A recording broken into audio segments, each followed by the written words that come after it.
Muscles बनाने में कितना टाइम लगता है? चलिए आज इसी सबसे कॉमन सवाल का जवाब जानते हैं। पर पहले ये समझते हैं कि आखिर मसल्स बनाना आज इतना जरूरी हो क्यों गया है। आज की मुश्किल भरी जिंदगी में मसल्स बनाना एक पर्सनल अचीवमेंट वाली फीलिंग देता है और इससे एक ऐसा कॉन्फिडेंस मिलता है जो पूरी तरह हमारे कंट्रोल में होता है। तो सबसे बड़ा सवाल कि आखिर इसमें टाइम कितना लगता है? ये एक रियलिस्टिक टाइमलाइन है। प्रोग्रेस धीरे धीरे होती है, पर होती जरूर है।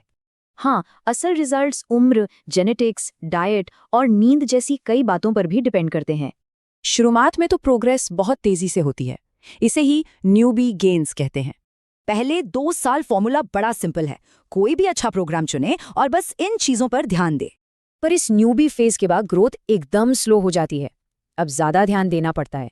बस इसीलिए पेशेंस बहुत जरूरी है। शॉर्टकट से लॉन्ग टर्म में नुकसान ही होता है। तो फिर लॉन्ग टर्म सक्सेस का सीक्रेट क्या है? जवाब सिर्फ एक शब्द में है।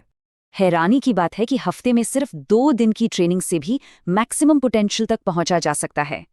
जो कम ट्रेनिंग करके भी टिका रहता है, वो ज्यादा ट्रेनिंग करके छोड़ देने वाले से हमेशा आगे रहता है। और यहीं पर फिटनेस का एक बहुत जरूरी कॉन्सेप्ट सामने आता है, डिमिनिशिंग रिटर्न्स।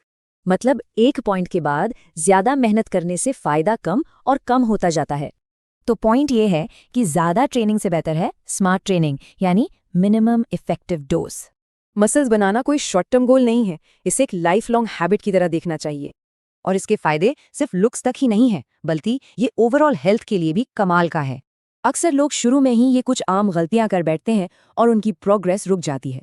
बस एक बात याद रखनी चाहिए, आज जो जिम ब्रो दिखता है उसने भी कभी 0 से ही शुरू किया था। उनकी आज की फिजीक दरअसल सालों के पेशेंस और कंसिस्टेंट मेहनत का नतीजा है।